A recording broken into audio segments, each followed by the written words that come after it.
Well, pull up a chair and set a spell here at Tales from SYL Ranch, the vlogcast that reminds you to always know where your towel is. And I'm your host, Bill Stone. Well, tonight we have my Fandi Masters review of Doctor Who Season 11, Episode 4, Arachnids in the UK. Now, to explain my show for new viewers or people who might not pop in right at the top of the hour, I do live reviews. Sometimes I do serious films and TV, sometimes I do schlock just for the kick of it, and sometimes I do shows with broad appeal, like Doctor Who. However, usually I stick to a period from about 1900 to 1980, and that's because, well, the period after 1980 is pretty well documented. What with Star Wars and all the science fiction we got afterwards, as well as all the technology that allows us to do the documentation. But the period from 1980 to 1900 has a lot of science fiction and a lot of science fiction fandom that isn't well documented, and so part of the reason I do the show is to document it.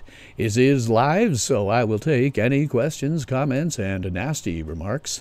You may tell me if I miss something, if I'm full of crap, or if I just happen to be amazingly awesome, which is far more likely.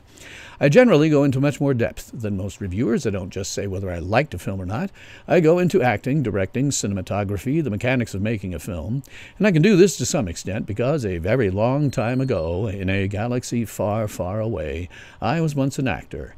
And so I can speak with a modicum of authority. Not as much as a modern working actor, and I never want to give that impression, but with some authority. As they often say, those who can do, and those who can't teach. And I suspect reviewing probably falls under that latter category. Now, my Doctor Who reviews are generally what I call mini-reviews. I don't go into quite the same type of depth as I do when I'm doing a full movie, like I will be doing tomorrow night when I review the Rocky Horror Picture Show. But it is still more depth than you'll see from any other reviewer on YouTube. But it isn't as in-depth as my films. Hey, Captain Jesse, glad to see you. Why does it seem micro USB cords burn out faster than a year or two? I don't know. I don't really have any problems with those. Being in IT, as long as I have, one of the things that happens is you tend to accumulate a lot of stuff. And one of the many things I've accumulated is quite a lot of USB cords. In fact, I'm using one here on my mic that must be a good 10 years old. I don't really have that problem. I suppose it just depends where you get them. Got me on that one. And are the newest USB-C better than micro USB? My Samsung S5 Neo is reporting, telling me of a moisture problem charging. I don't know what to tell you about that one. Usually that means there's some level of moisture in and around. Got me. I don't know that USB-C is better in a number of ways, but it's mostly the amount of data that you can shove through it. And it's also got a very small end on one side of the cable. Both sides, really. To be honest, I'm at a point where we're at that point where we do crossover between one type of cable to another, which happens pretty damn frequently. And so for me, it's like, okay, I have this micro USB that I have to use to power this little notebook that I've got. And I find it irritating because it isn't like any other USB cable. So I have to be careful about which one I'm doing. So anyway, I'm glad to see you here tonight, Captain Jesse. As always, I can definitely count on you. So thank you very much. So, reviewing Doctor Who Season 11, Episode 4, Arachnids in the UK. If you've watched my show for very long, you know that I dislike giving bad reviews, but I'm going to really rip this one a new one. Because, you see, as an American and a libertarian, I really ended up hating this film. It's the first time this season anyway that Doctor Who has gone overtly political, delving into American culture and politics, and frankly the producer and writers emphatically do not understand this. Now, I have a suspicion that social justice warriors on this side of the pond will love it, but everybody else, the entire other half of the country, is going to hate it, just as I hated it. Now, keep in mind, I really loved last week's episode, Rosa, but having seen what Chibnall does on his own, I have to say, okay, That episode was largely written by Marjorie Blackman, and she knows how to write a moving story without it becoming too stereotypical, nor enraging, nor a mess. Captain Jesse says to check the battery, and the battery sticker is still white. I really have no idea what to tell you. As I say, I've been in IT for 40 years. People not watching me here may not know that, but I've been in IT for 40 years, and I can't tell you about that. It just varies so much that there's no good way to tell you one way or the other. So having given you a non-spoiler review, I will give you a... Spoiler alert. Spoiler alert. All hands, prepare for incoming spoilers. Yes, it is a spoiler alert, and that is because I am the Fandi Master, and that means that the fandom is strong with me, and that means that nothing is new, nothing is original. At worst, I figure it out about a half an hour early.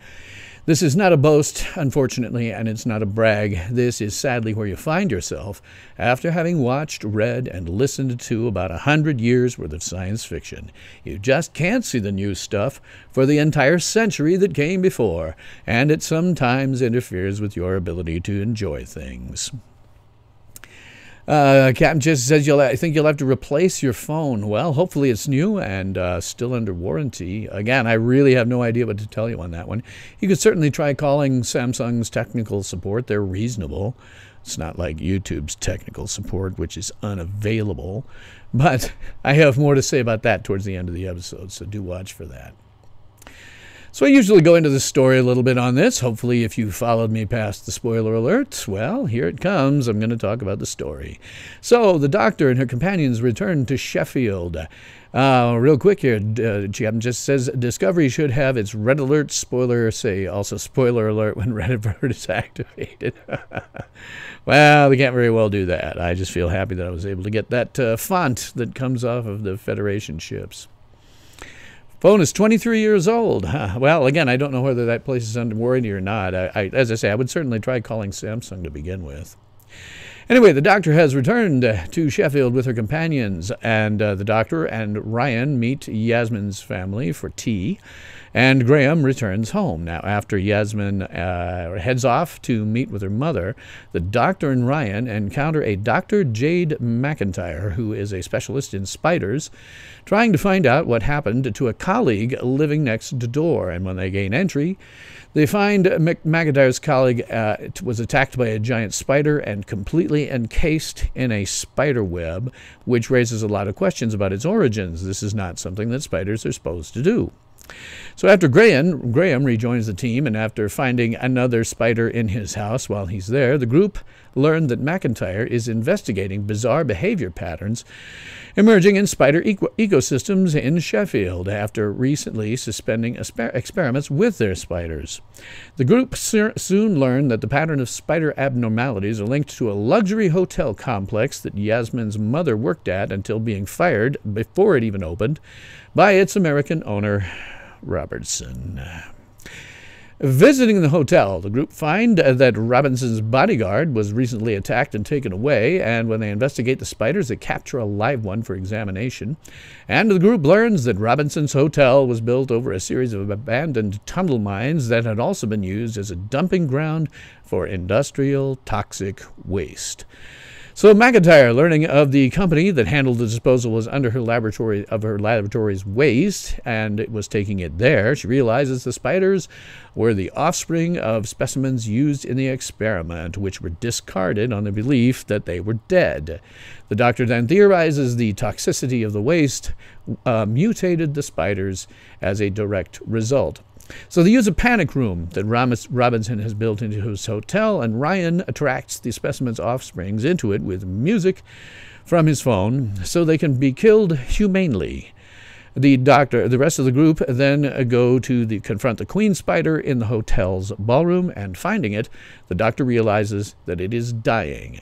And because its huge size has become too much for its body to be able to handle in terms of breathing.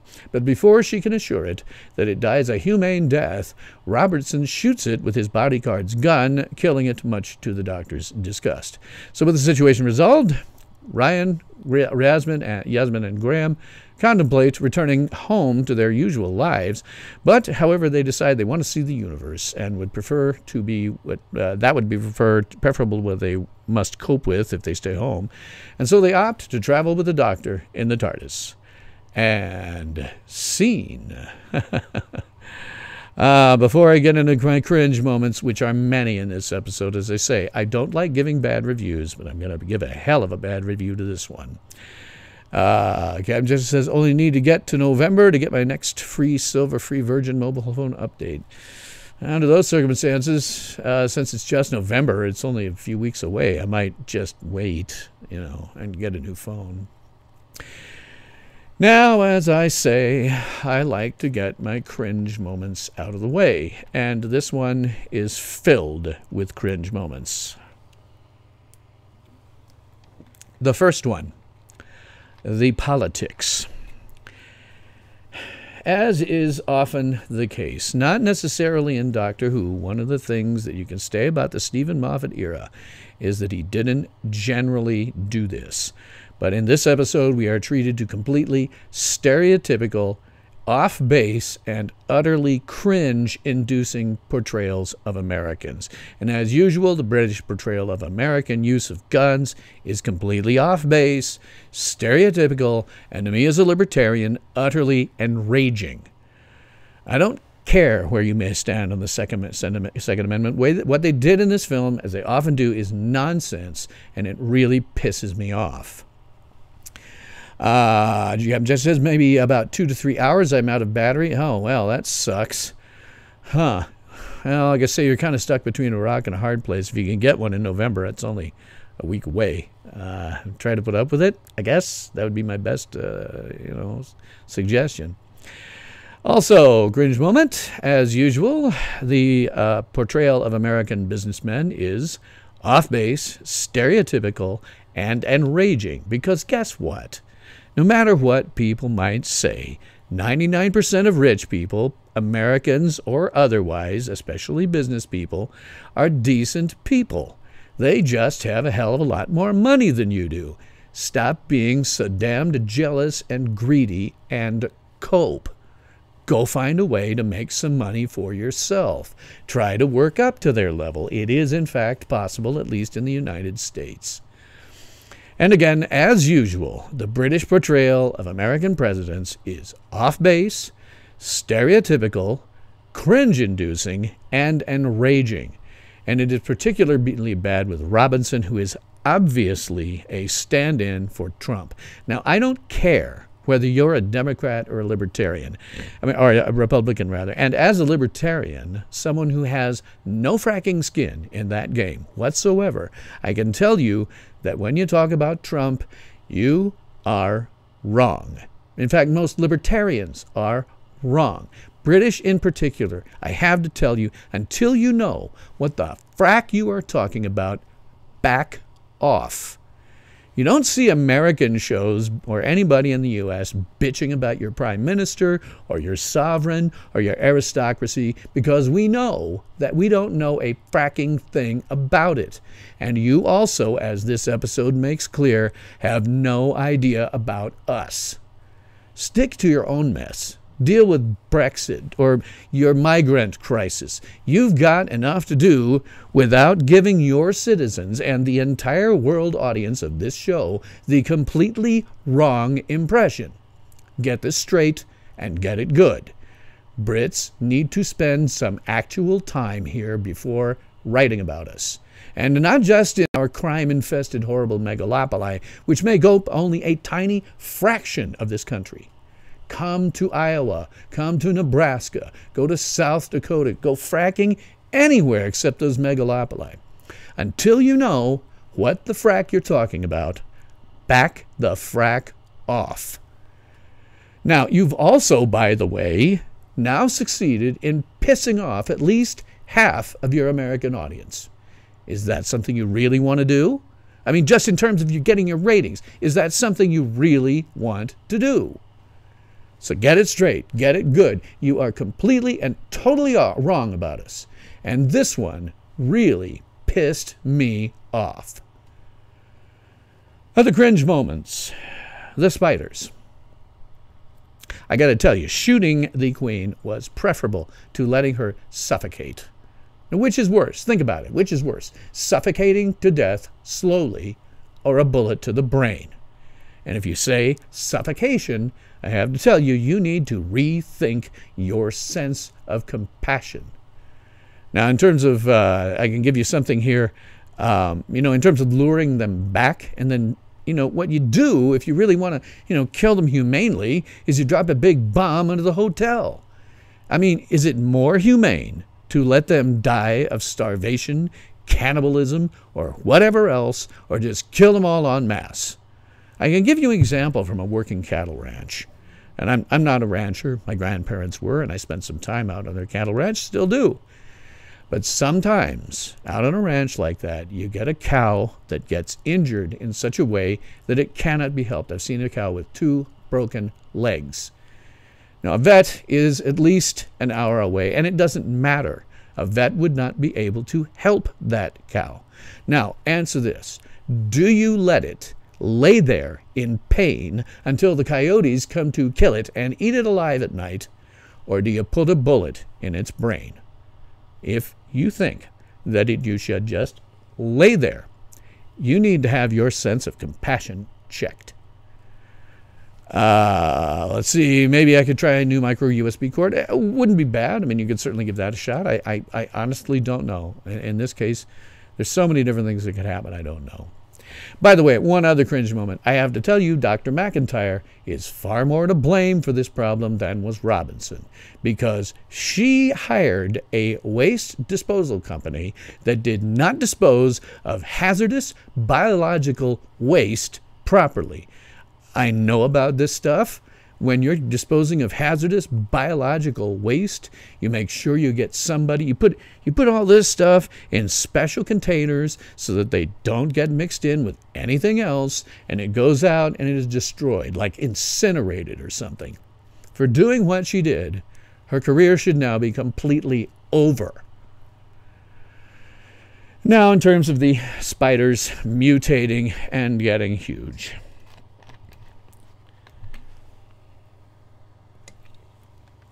Doctor Who often has somewhat silly plots like this. Had the rest of it not completely pissed me off, I might have given it a pass, but it did piss me off, and so I can't give it a pass. This is just stupid. Near-dead spiders chucked into toxic waste would just die. Done. By the way, wouldn't somebody notice all the giant spiders in Sheffield coming to the hotel because they were trying to lure them back? Or was it just the spiders in the hotel? In which case, what about all the giant spiders still all over Sheffield? The ending of that one just struck me as stupid. Other things that bothered me. When Robertson's guard pulled out his gun on Yaz and her mother, why did Yaz not identify herself as a police constable and arrest them? Or at least make some kind of trouble, call for backup or something? I mean, she's down on the lowest rung of the ladder in the police. This sounds like a great way to move up in the world. Expose an American and his bodyguard waving around guns? I mean, that can't possibly be legal on British soil. That's ridiculous. Another thing, you don't just build a building on top of something. You dig down, like several sub-layers deep, and you create a concrete superstructure. There is no way you just leave an empty mine behind. And you definitely would fill up a landfill. Buildings don't just sit on the top of the frickin' ground. You have a huge substructure underneath that is designed to hold the damn thing up. Finally, in terms of cringe moments, there is no way that a mobile phone will vibrate an entire building. I would think anybody who's ever had a mobile phone will know this. Oh, and in a hotel, you might be able to really bug the people on either side of you by kicking the volume up and maybe attaching it to some external speakers, but you ain't going to vibrate the whole damn building. That's ridiculous. There were some great moments. There were some good things to talk about in this. There was some character development. We got to see each of them with some character development, not necessarily a lot, but the character development we got was good. I also liked the end. When the companions decided to go with the doctor, I thought that was a very touching moment. It was a bright spot in what was otherwise a frustrating, cringe-inducing, and enraging episode. In terms of the writer, you got to blame this on Chris Chibnall, the writer. Chris, I have to tell you, I'm talking to you straight right now. Until you have visited something other than America's putrid megalopoli, stay away from stories involving Americans. Just stay away. You really don't have the slightest clue. It's cringe-inducing and is enraging. Think of it this way. It's like watching the old Lone Ranger series from the 1950s. Now, that looked great to a 1950s white person, but I'm sure Native Americans at the time, no doubt, cringed and still do just seethe about it. And whites today, we just cringe in embarrassment. Chris Chibnall, call me. I will show you an America that you have no idea exists. One that actually challenges your stupid, stereotypical, cringe-inducing, enraging ideas about it. And I'll be nice to you about it. Because, like most Americans, my mama done taught me some manners. We get into performances here. The Doctor, as always, played by Jodie Whittaker this season. I find her, portrayal fine. She's a fine actor, does fine with who she was, but she does, as a character, need to check her sense of compassion. Killing non-intelligent spiders quickly and humanely would be better than luring them into a pit to die horribly and slowly. Now, I know she doesn't like guns, but the Doctor knows when something is bad or not. Letting these things die a natural death would be quite horrifying. Then we have Graham, played by Bradley Walsh. And again, that last stuff, you can't blame on Jodie Whittaker. That is the fault of Chris Chibnall, the writer. But it's like I say, I know the Doctor doesn't like guns. She doesn't like killing things. She doesn't like killing people. But in a situation where these things must die, it is far more compassionate to shoot them.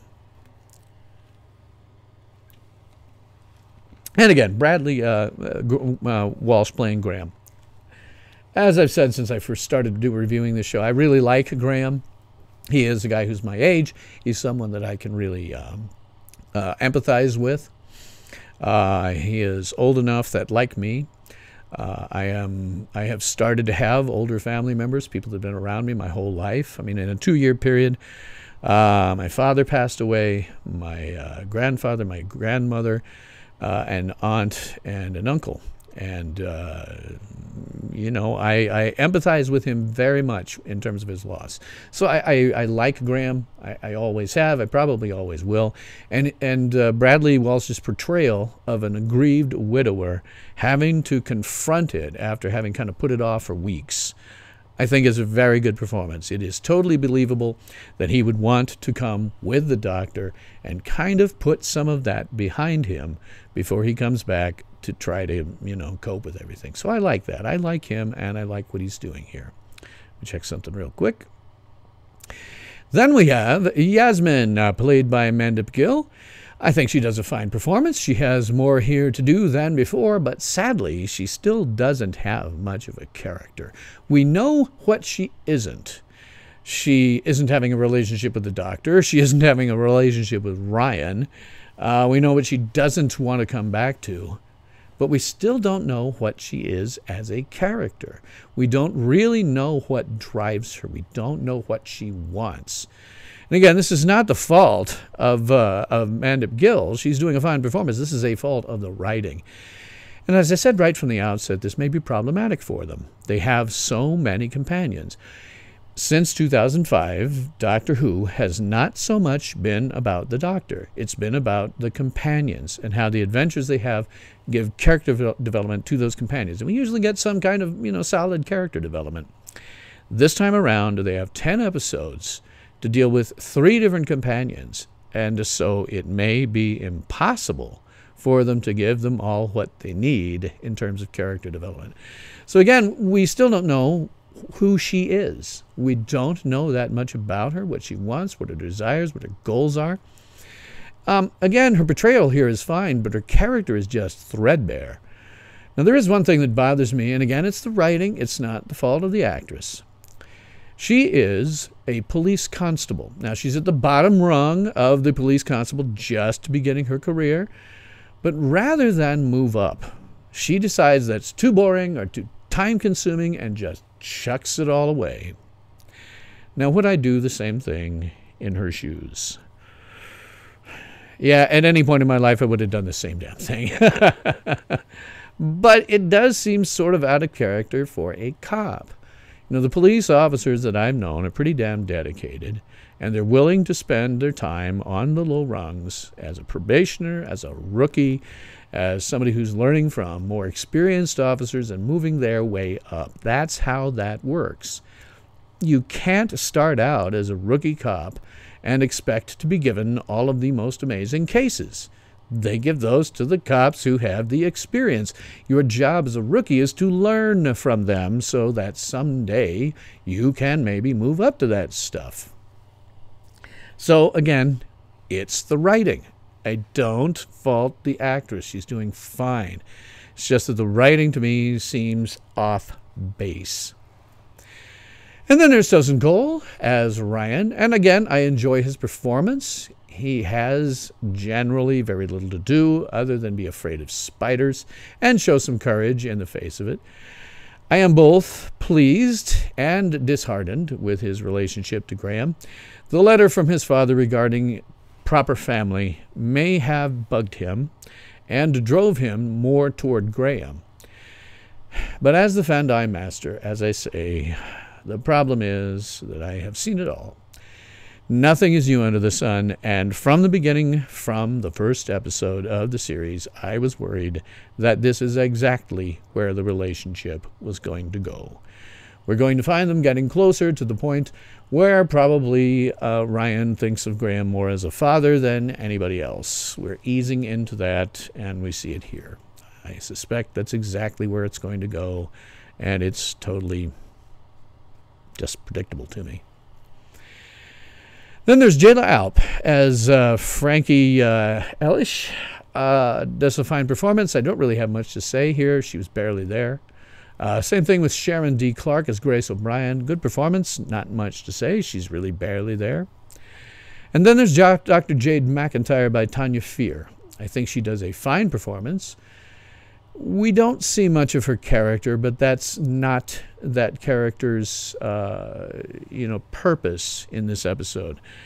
As often happens with guest characters, their purpose is to be exposition. It's to move the plot along. And so we don't really find much about a character. In terms of what she did, her reactions and stuff like that, found her totally believable. Aside from the fact that, frankly, she must be more to blame for this than Robertson was, because Robertson just built the damn thing. She's the one who allowed her disposal people to not dispose of bio-waste correctly. There's a way to do it.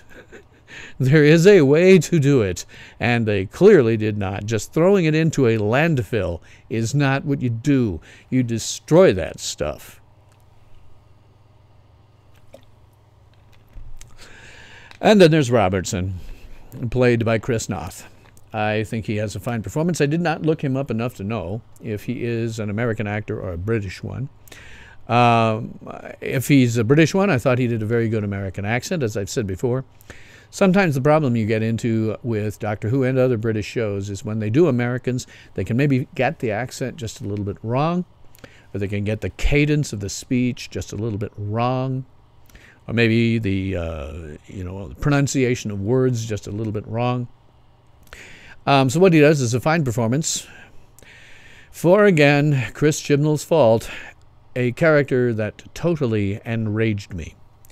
It is not his fault that the character is utterly cringe-inducing, enraging, a stereotype, and just outright wrong.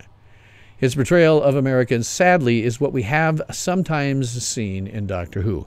Again, one of the few things that you can say Well, not necessarily the tail end, but during that period where,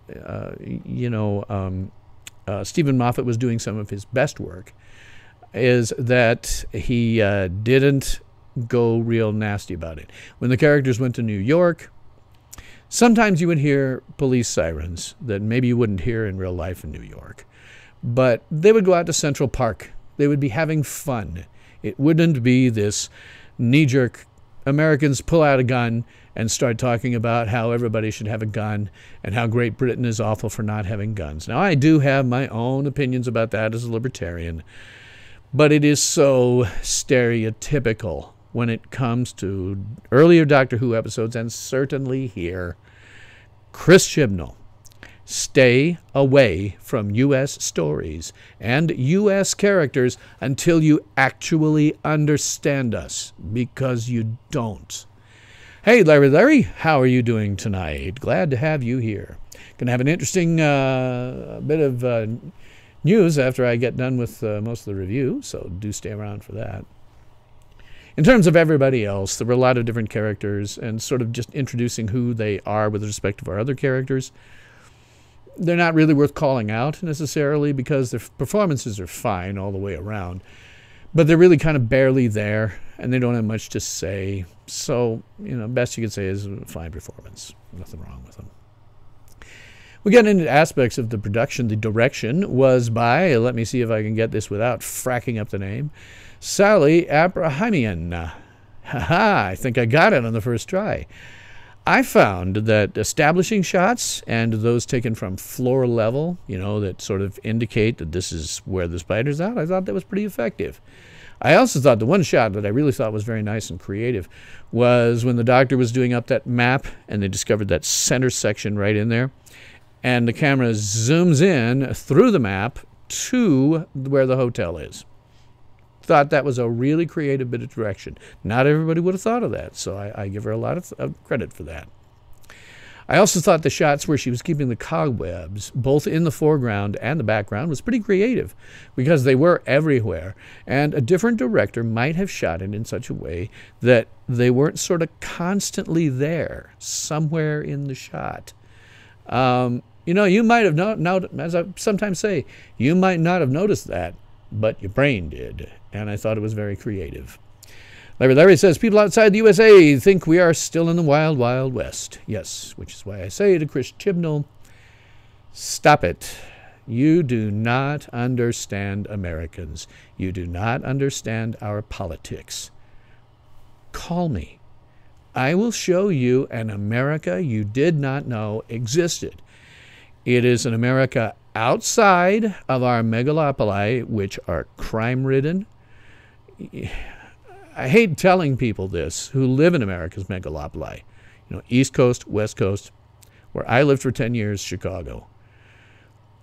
You are the exception. There are quite a lot of you concentrated in those areas, and so it's pretty bad. But with respect to that entire rest of the country that you know nothing about, you are the complete exception. And those of us out here are not just grabbing a gun every 5 minutes and shooting somebody. That happens in the big cities. When you drop off America's megalopoli from the murder rate, you discover it's practically nothing. It's just in the megalopoli. I urge you, if you live in America's megalopoli, for God's sake, move. Move. There are so many places that you can go, and we are not Hicks and Rubes. Hell, in Nebraska, the majority of our population is centered in Omaha, and Omaha is a metro area of about 1 million people with all the amenities that you might find in a large city. The difference being there is not this massive crime rate. Sure, they have gangs, they occasionally have murders, but it is nothing like you have in the cities. Please, for God's sake, move. Ask me. I will tell you some great places to go that will not have your problems. And by the way, the real estate's going to be a hell of a lot cheaper. And you'll be able to find a job. Hell, right now in my field. While I do complain that this is not necessarily a growing economy, people in my field are getting tons and tons of offers. I have to delete probably 40 emails every day offering me, some kind of potential job offer. Every single day. If I could work, I would be swimming in dough right now. It bothers me that I can't work, because if I could, I would have my pick of 1,000,000 different jobs. I could play them off of each other and get a salary that's absolutely sky high. You can still get that out here. Please, for God's sake, take a look outside where you're at. Don't be so damn provincial. Find some place that you like that doesn't have these problems. So, another thing that I might mention is she did have some, the director here did not have some not quite jump scares. Not quite jump scares. They were more what we sort of call telegraphed jump scares. They showed you first what the character was about to see, rather than just opening a door and, oh my God, giant spider. You know, the one that sticks with me is when they're in the apartment and Ryan is looking around under the bed to find, different, see if he can see the spider. You see the silhouette of the back of the spider in front of him, and then the spider comes out. It is telegraphed. It is not simply that, he looks down there and bing, spider jumps out. That's a jump scare. So I thought it was effective. Marginally predictable at times, but certainly effective. I give the director a fair amount of credit for that. I thought that was pretty good. Larry says IT, information technology, yes. It is a booming business right now. It is definitely a booming business. Doesn't help the 96.5 million people living under Southern California's many beautiful overpasses and homeless encampments. But in terms of IT, if you are in IT, you are in complete demand around here. Dozens of jobs are sitting there waiting for you in Omaha, Nebraska, a city, metro area of about 1 million people, where the cost of buying a new 3-bedroom house will be about $150,000 in safe neighborhoods where you don't have to worry about things. Security technology, oh yes, IT sec is a huge thing right now. I get lots and lots of the range of things that I get for IT every single day can range from developer positions for which I am not even remotely qualified, but they're so damned desperate that they would take me simply because I do know how to code some things. And then there are the systems administrations jobs, the networking jobs, the IT security jobs coming out of my ears. You want a good job because you get paid the same. You're going to get paid the same here as you would in America's megalopoli. The difference being the cost of living here is dramatically lower. You will do much better for yourself, and you won't have to deal with all the crime and all of that comes with living in a densely packed urban area. Now, getting out of direction into cinematography, well, oddly enough, there is no cinematographer who is credited on this in IMDb. It sort of surprises me. I don't know why there isn't a cinematographer credited, but regardless, we can fall back on the basics. You knew what you were supposed to look at, and you could see what you were supposed to see, and that's what always must be happening with a cinematographer. Visual effects are credited again to Martin Western. The effects were good. They were totally consistent with what we've come to expect. I have to assume the VFX spiders that has to be visual effects. I can't imagine them achieving that anywhere else, except maybe in practical cases where they had it inside a case or something like that. But crawling around the floor, crawling on the ceiling, things like that, it had to be VFX. I thought they were fine. They looked very realistic. It was seamless, and what we have come to expect from Doctor Who as a general thing. Good special effects. Good special effects. Production design, again by Arwell Jones. I found it a nice contrast in terms of the upscale London flat that Yaz and her sister and father live in, which is fairly upscale. My understanding is, correct me if you're British and I'm wrong, but my understanding is if you're an individual and you have a flat, it's going to be pretty small. But that flat was bright. It was inviting. It was, something that looked like people could live in. The doctor herself goes around talking about, hey, I should get a flat. I could do this, I could do that with it. Interesting thing about that is, the Eighth Doctor's TARDIS is actually my favorite one. We only really saw it once. But that TARDIS, the Paul McGann TARDIS that we saw one time, is the only time I've seen a TARDIS that looks like you could live in it. The console room was adjacent to, and this, frankly, is why I have some of this stuff in this green screen behind me. Looks a little more livable. I wish I could find a copy of that, a picture of that TARDIS console room that didn't have the Doctor in it, or worse, had the console right in the center of the frame. Finding pictures like this, where I can have the TARDIS console off to one side so it isn't totally obscured by me sitting here, it's actually pretty tough. I reuse some sometimes because it's so tough. But I really like Eighth Doctor's TARDIS. That one looked like something that someone could live in. But again, the production design here. I thought that was very effective, and it made a very good contrast between the sort of creepy darkness that this sort of script kind of requires. You can't have this bright where all the spiders are nice and visible and running out. It's much more terrifying if, for example, you look up at the ceiling and you see a whole frackload of spiders that are sort of in darkness and you don't know exactly how many of them there are. It gives the impression that there are far, far, far more than there actually are. So that's kind of nice. Was the direction otherwise fantastically creative?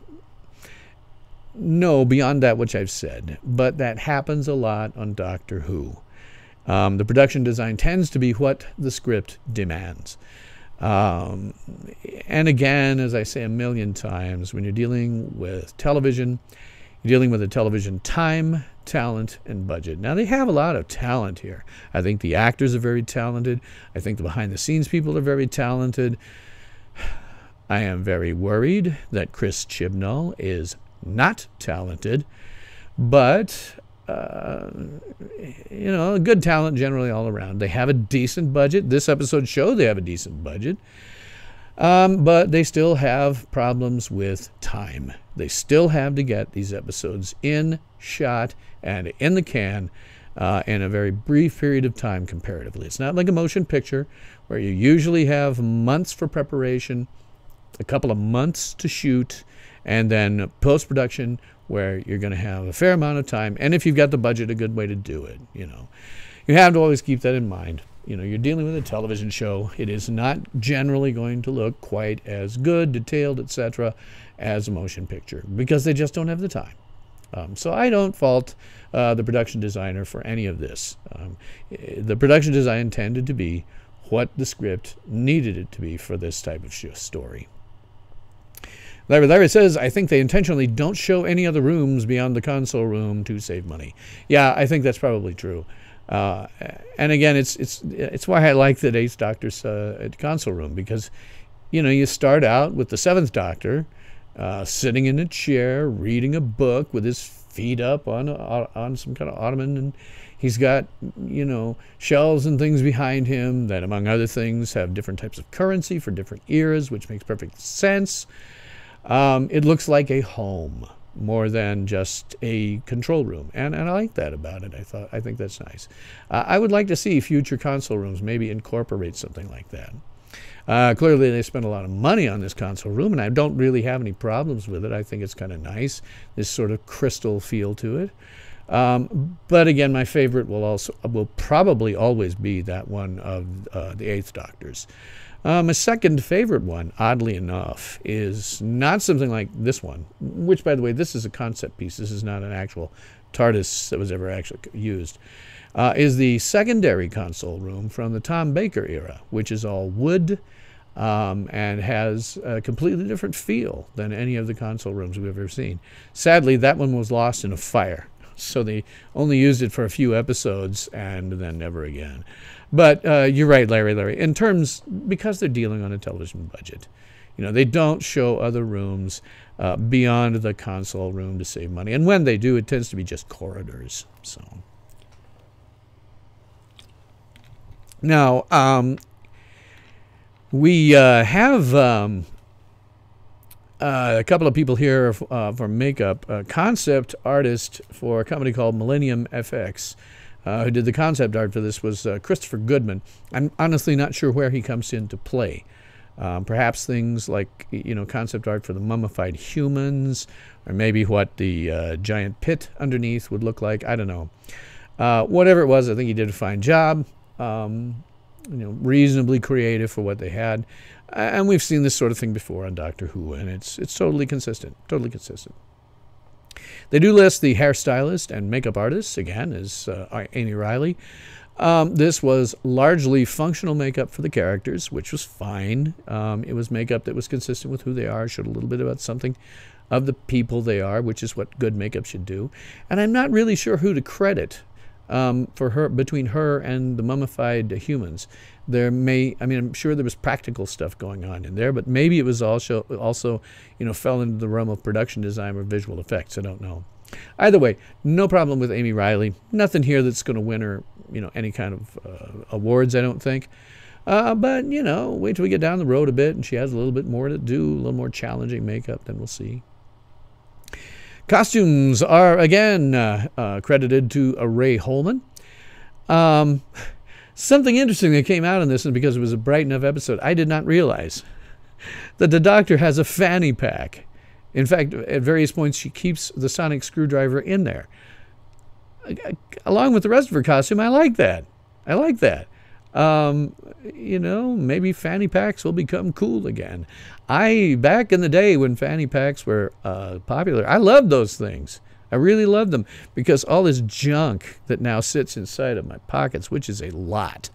You don't know this, but when I go out, I have my wallet, I have keys, a whole bunch of them for different things, cars, house keys, other ancillary keys to things that I have to use. I have, let's see, in my back pocket, I always carry a pocket knife. This is something I picked up from when I was very, very young because it is a functional thing in many, many circumstances. It's not very good for personal defense, but in a pinch, I could use it as such. And then also in my back pocket, I'm always carrying my own. I got the one that doesn't push up well, do I? I carry my own sonic screwdriver because it's also very functional, particularly for the work that I've done. This type of thing. This is a Retractabit Mini. I recommend them to anyone in IT who deals with the hardware side because this has every single little tiny bit that you're going to need, fits in your back pocket. Only thing is, can't take it on an airplane. But it's a great, the Retractabit Mini Screwdriver has a lot of good stuff. They're not paying me. Feel free to pay me, Retractabit. I'm going to push this anytime I talk about IT. Otherwise, the costume here was fine. Communicated stuff about the characters, which they should. And Robertson in particular was very appropriate, very expensive suit.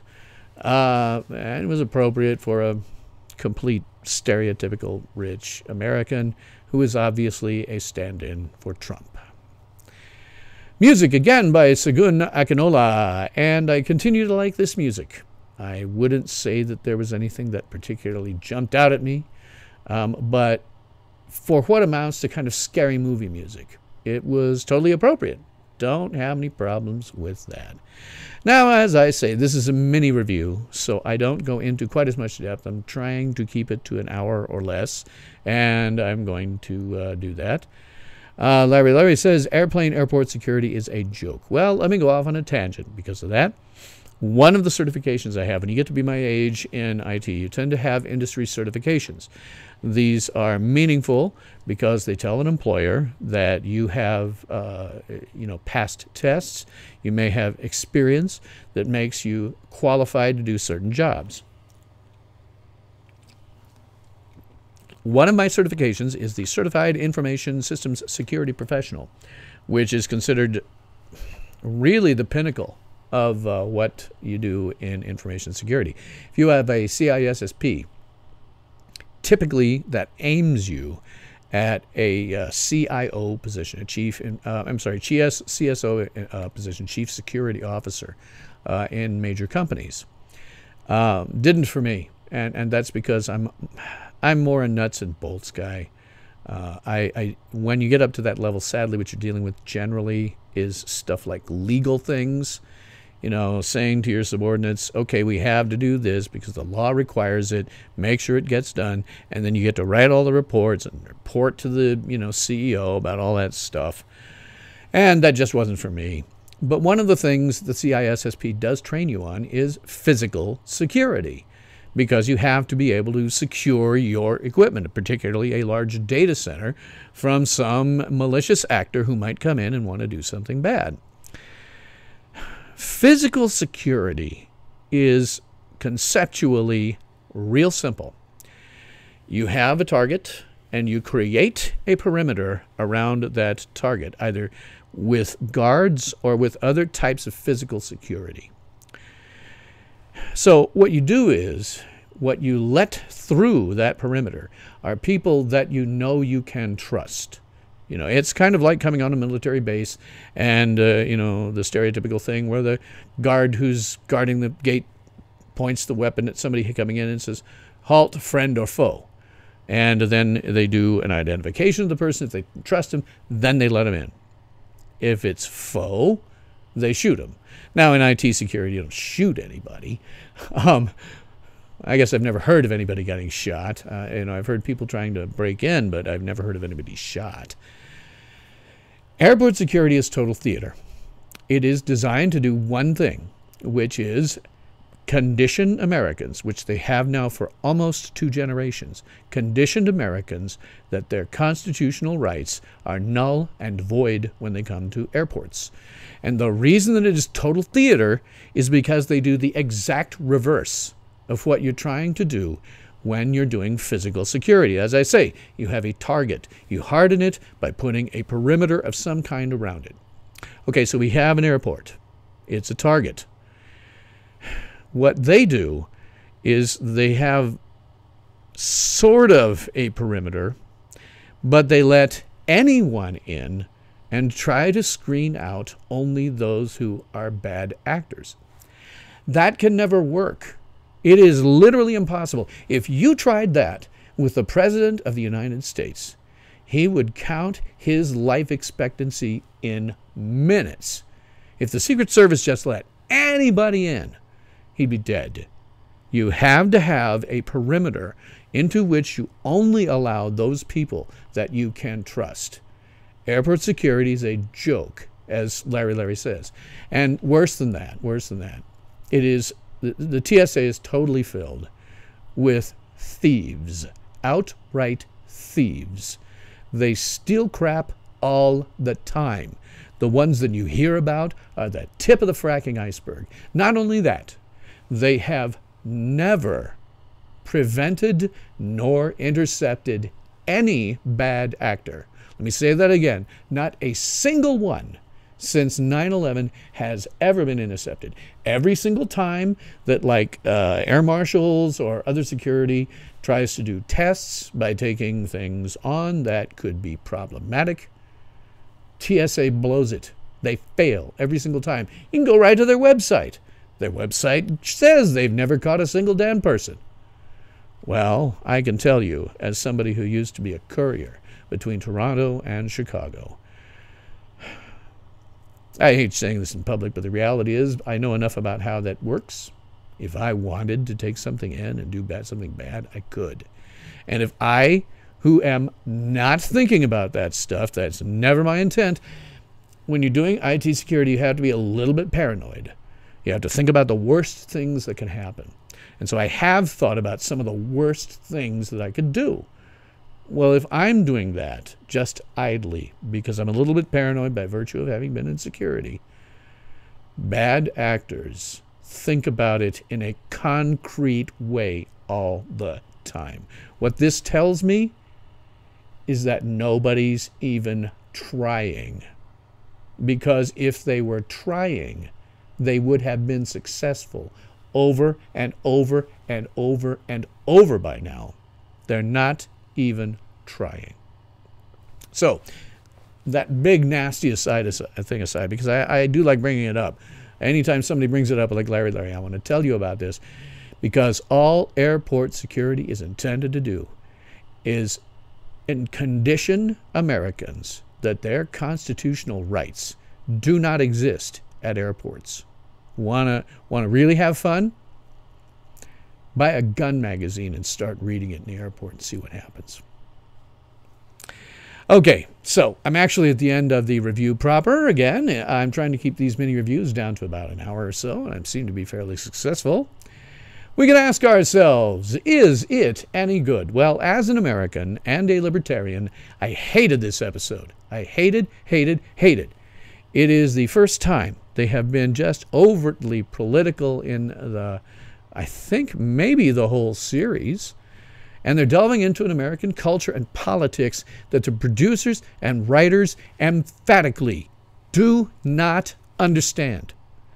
Now, no doubt, there are some social justice warriors on this side of the pond who love this episode. But everybody else hated it. Half of your audience hated this episode. I hated it, and I'm not the only one who would. I found this utterly cringe-inducing and enraging. You have just pissed off half of your audience in the United States.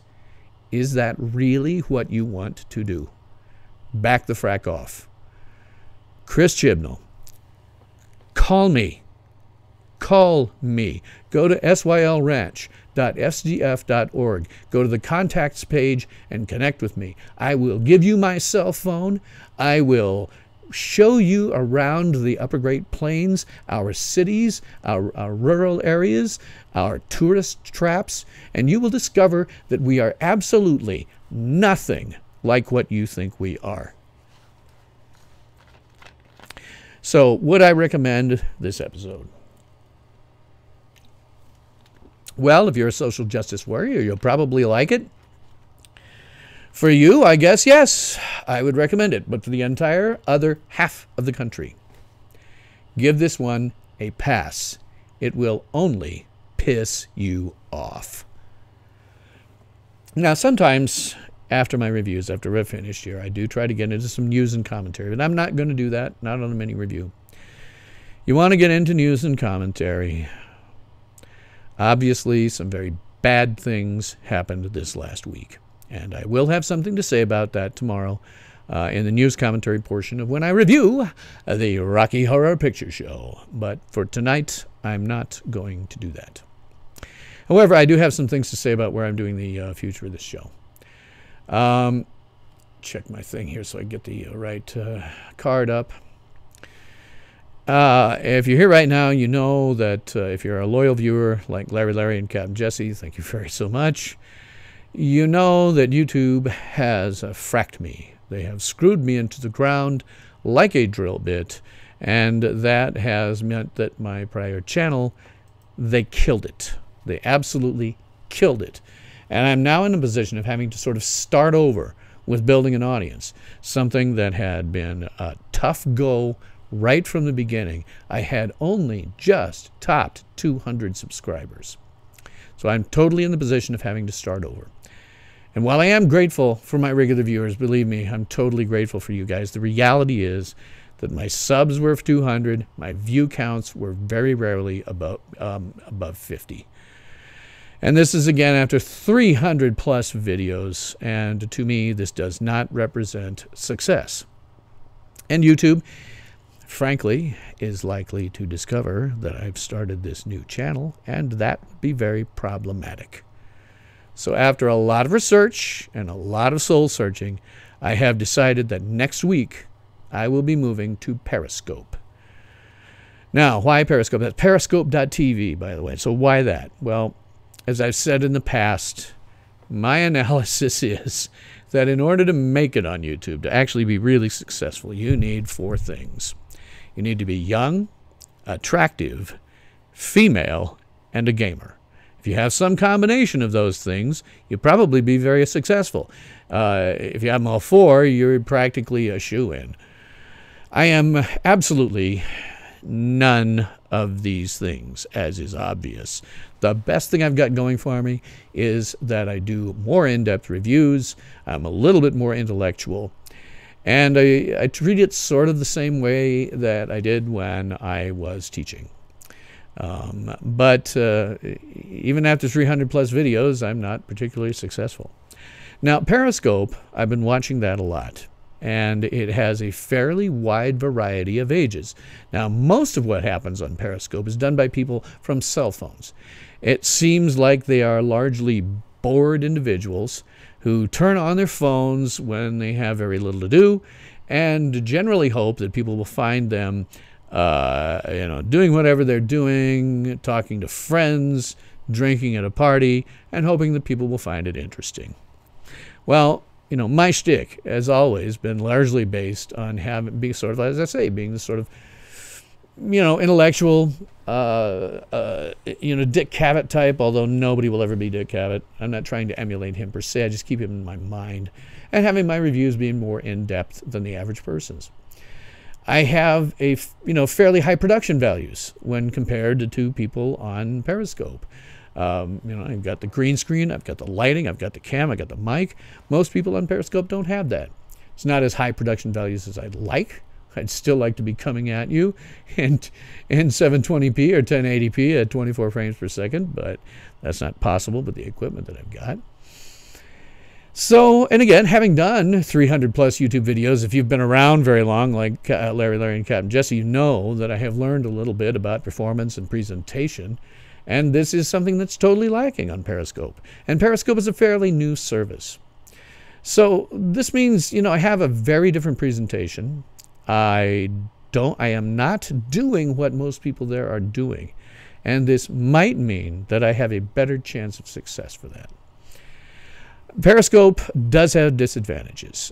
Unlike YouTube, there are no descriptions, so I don't have the opportunity to do the sort of citations and documentation in my descriptions that I prefer to have. However, after discussing this with a YouTube group after my channel got killed, a couple to 3 days ago, I got onto this discussion group where people talk about why was my channel killed.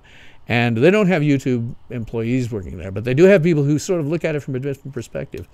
And one guy correctly pointed out to me that the problem probably was my descriptions, because I had all of those different links, some of which seemed extraneous, that the bots probably picked me up as spam and someone who's not coming at this show looking at it as something intellectual. Because I look at it like I got into the habit of documenting everything for students, giving them citations so that they could go and see the things that, I was talking about or was, having subjects about.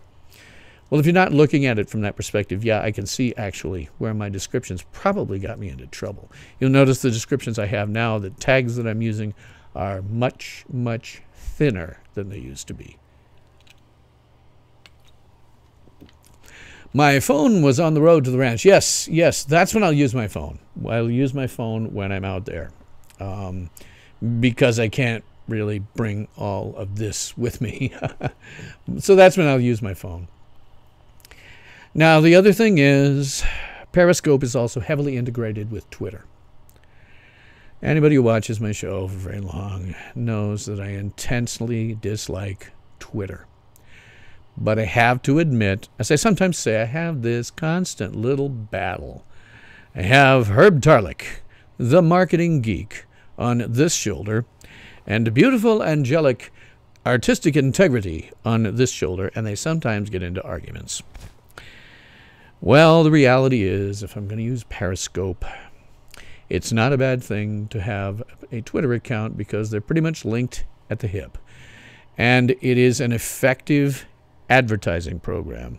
As Herb often says, it is an effective advertising platform, regardless what I think about it. I've got a Twitter account now. It's in my description. Or no, it's not my description. I didn't dare put it there. But it is on my website. It's other places. And I want to tell you the only reason that I'm using it is for advertising purposes. Because Periscope and Twitter are linked at the hip, when you start a Periscope video, Twitter instantly talks about it and puts the video, embeds the video right in your tweet. You don't have to do a damn thing otherwise. So, I don't like suggesting that you use Twitter. However, if you were to use Twitter, just subscribe to me and leave it otherwise the hell alone. Just subscribe to me because it's a good way to get alerted. And also, if you subscribe to me, now Periscope does have a mobile app. That is one of the good things it has going for it. It has a mobile app, and it will alert you. I follow Scott Adams. If you don't follow Scott Adams, by the way, follow Scott Adams. He's the guy. He's the creator and the guy who does Dilbert. But the other thing he does, he seems to be, and he's got the bona fides to prove it, an expert in persuasion. To my knowledge, he has been the best predictor of American election outcomes that I am aware of. Subscribe to him, and I believe that right, left, libertarian, doesn't matter. You will hear a very, very good idea of how things are going to go. Because he doesn't look at this, from a partisan perspective. He looks at this in terms of there are two movies going on in the United States. One held by the left, well, I guess it's left to you. One held by the left and one held by the right. There are two different movies going on in their heads. And his suggestion is, which of these movies is most likely to be real? Which of them shows the most possibility of being a real thing, rather than something that is just a belief system that is showing cracks? So I certainly suggest go over to Periscope and subscribe to Scott Adams. He does a fair amount of these, and it is incredibly informative, and I think he's a brilliant guy doing it. But also, it has a mobile app, so if you sub to me, you will be notified every time I go. And my schedule is not changing. I'll be doing exactly the same thing there that I'm doing here. The difference is I don't have to worry about them screwing me for no good reason. So again, here's how it's going to happen. Beginning next Sunday with my review of Doctor Who, I will be moving to Periscope from then on. And I will point my viewers for that citation stuff that I like off to my website, where I will have documentation associated with all my videos, the same way as you've been seeing in my descriptions up to this point. Now, because Periscope, I am unclear how long they keep videos. I will also be manually uploading these videos, completed streams, up to BitChute, which oddly enough, I'm finding on BitChute that I'm getting as many or more views than I am on YouTube. And I already have a fair number of subscribers over on Periscope, despite the fact I've never done a thing. That's because the only other thing that I use Twitter for, there is a guy, how I say that nothing you see in the press is real. And when I've gotten on to do some kind of breaking story, I tell you, here's how I do it. I find what's going on. I go into Google Maps. I sometimes go to Street View so that I can see what we're looking at. I examine what other press is doing. I listen to the scanner radios and Broadcastify. He does this. He does this all the time. It's his full-time job. That's how he covers the news. He does it the way that I would. His show is called Agenda Free TV, and his name is Steve Lookner. Go over there and subscribe to him. I do not trust anyone else in the press. I trust him because he does it the way that I do it. I no longer feel like when a breaking news comes in, I don't feel like I need to come on here anymore. I'm going to point you straight over to Agenda Free TV and Steve Lookner. Now, he's got enough computing power and stuff. He does simulcasting to multiple services. He also does YouTube, so you can subscribe to him here. Although he has noticed, as I have, that YouTube's their notifications, don't always work. The best way to get notified when I'm going over to Periscope is, unfortunately, by having a Twitter account and subbing and following me. Or getting on Periscope, following me there, and it will alert you pretty regularly, unlike YouTube, which does not. So again, I will be going out over to Periscope, and Larry, Captain Jesse, Marshall Presnell, Super Cruise 63, all the people who have been really, Jade Haley, all the people who have been really, good, loyal listeners to me, viewers to me, I would beg you, because I deeply appreciate my regular viewers, and I just humbly ask you, please, will you follow me there? You will find the exact same content that I'm doing here, the exact same times. The difference is it'll be over there. And in order to find it, well, I made it pretty easy. They make it pretty easy to do. The URL is periscope.tv/SYL Ranch. It's real simple. You will see this, by the way, scrolling past in my lower third. And if I could put it in the description box without getting killed, I would. But it is definitely someplace you should try. Again, Sunday, a week from today, I will be dropping this place. It has not been successful for me, and YouTube has screwed me. And I think, I've talked before about how it's time to get off this platform. But now I have to do it. I have to pull the trigger because YouTube has made it impossible for me to succeed otherwise. And there is every possibility they'll discover that I've started a second channel. I am already, on the previous one, banned from YouTube, even as a viewer, for life. If they find out for this one, this account will be banned too.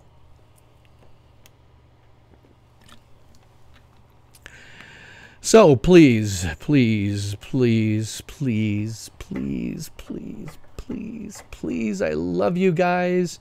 I love the questions you ask. I love interacting with you. Please follow me over there. I really love you. You have been extraordinarily supportive, both financially and in terms of moral support. And I appreciate this really more than you can possibly imagine. So thank you very much for always being here. And please, pretty please, follow me over to Periscope next week. I do have 2 more things I'm doing this week. And then after that, it's Periscope. So I guess I will do a little bit of ad copy. I don't even need to move for this. I changed it up. Excuse me for a second. I'm going to cough. Didn't cough much this time. I consider that sort of a good deal. So, take a drink before I do my ad copy, where I imitate Ernie Anderson. Tomorrow on YouTube, I would like, if I may, to take you on a strange journey. It seemed a fairly ordinary night when Brad Majors and his fiancée, Janet Weiss, 2 young, ordinary, healthy kids, left Denton that late November evening to visit Dr. Everett Scott, ex-tutor and friend to the both of them. Now, it's true, there were dark storm clouds, heavy, black, and pendulous, toward which they were driving. It's also true that the spare tire they were carrying was badly in need of some air. But being 2 normal kids and on a night out, well, they were not going to let a storm spoil the events of their evening. On a night out. It was a night out that they would remember for a very long time. That's tomorrow, Monday, on the Fandi Masters Time Warp review of the Rocky Horror Picture Show. And then, Wednesday, my very last vlogcast from YouTube. It's Halloween with the Fandi Master. Join me for a special 80th anniversary broadcast of the Mercury Theater's On the Air production of The War of the Worlds, starring Orson Welles. And you will discover a secret about what did and did not happen on the eve of Halloween in 1938. And then Sunday, on Periscope for the first time, Injured and stranded in the wilds of a far-flung galaxy, the Dr. Yaz, Graham, and Ryan must band together with a group of strangers to survive against one of the universe's most deadly and unusual creatures. That's next Sunday on the Fandi Masters Review of Doctor Who Season 11, Episode 5, The Siranga Conundrum. And, of course, Tales from SYL Ranch will be live this week on Sunday, tonight, Monday, tomorrow, and on Halloween. And then next week, Sundays and Mondays, I'm adding this show on Sunday. And it only occurs about an hour after it airs on BBC America. So hopefully I'm going to be one of the first. But I am still going to be live at all times in North America at 9 p.m. Eastern, 8 p.m. Central, 7 p.m. Mountain, 6 p.m. Pacific, and if you're working off of UTC, it's 1 a.m. the following day. And again, starting Monday, November 4th, Tales from SYL Ranch will be live Sundays and Mondays on Periscope at the same time, just a different channel. You can think about this in terms of, sometimes you have a TV show that gets dropped by a network and then gets picked up by another network. Think about that. That's what's happening here, except that I am dropping the network and picking up another one. Upcoming reviews after War of the Worlds on Sunday, every Sunday until the season is over. I will be doing Doctor Who mini reviews, much like this one. Again, trying to keep it to a vicinity of an hour or possibly less. November 5th, on Monday, November 5th, I'll be doing the Quatermass Experiment from 1953, a BBC production. November 12th, I'll be doing Barbarella, which after doing the Rocky Horror Picture Show is probably going to be easier. November 19th, just in time for the holidays, the Star Wars Holiday Special Abridged, 45-minute watchable edition, so that I can show you what good editing, or at least editing, will take an unwatchable piece of crap and turn it into something that at least is comprehensible. Not good. It'll never be good, but it is at least comprehensible. Last Man Standing. Yeah, that's sort of the case.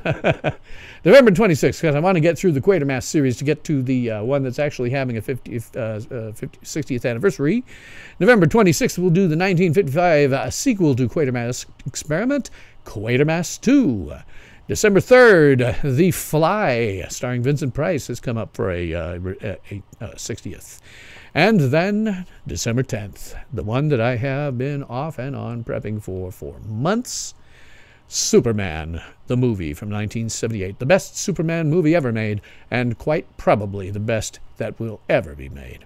And then finally, December 17th, Quatermass and the Pit, the one that's actually hitting its 60th, and the third in that Quatermass series.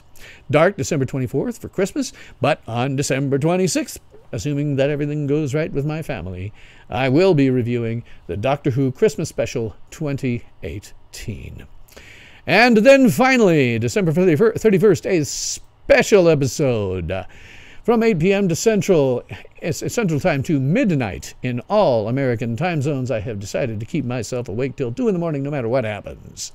We will celebrate the New Year's Eve with the Fandi Master. So remember to bring your ripple, because we will be reviewing the Orville Season 2, Episode 1, Primal Urges.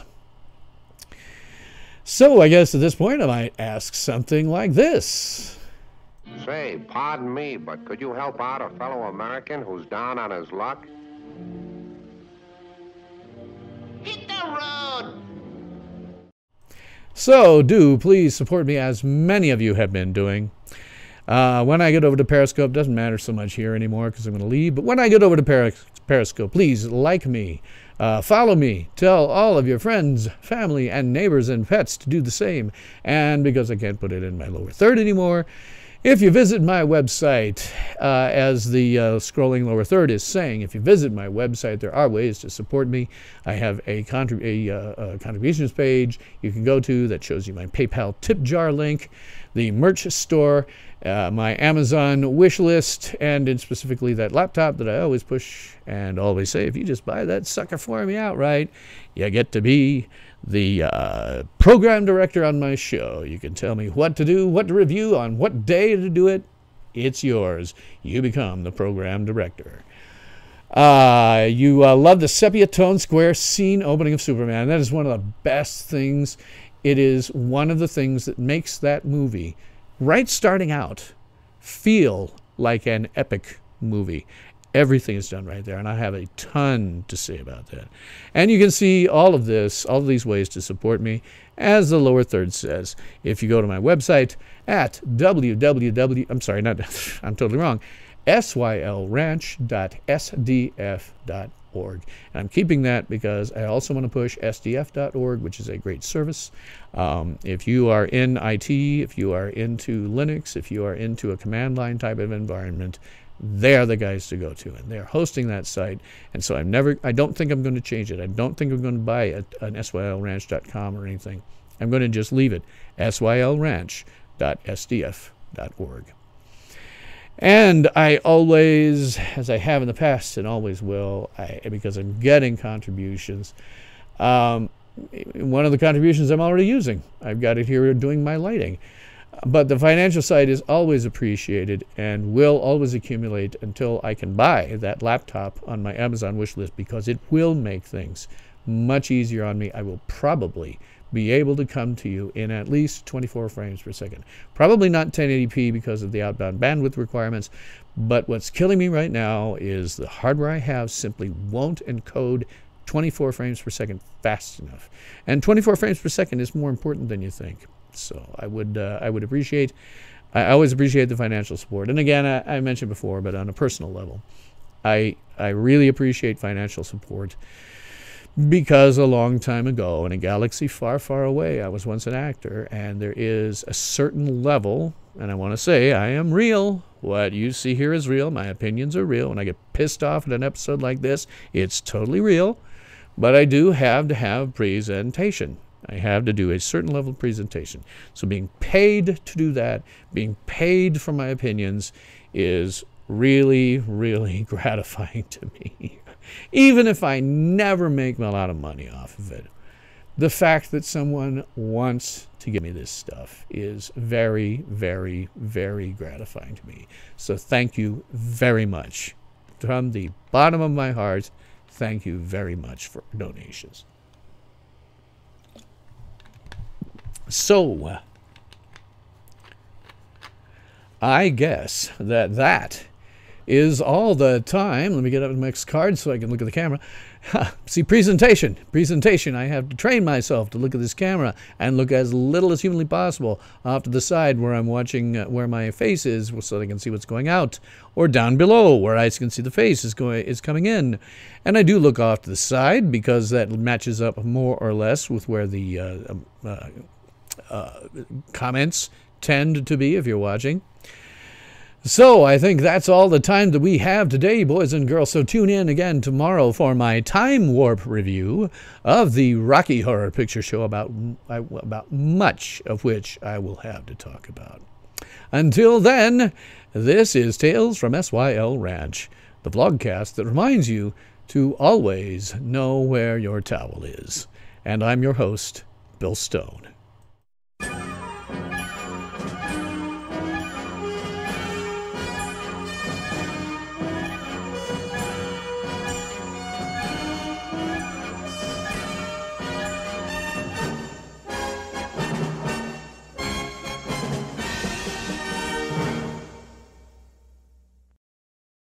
Ultimate power in this world has always been one simple thing: the control and manipulation of minds.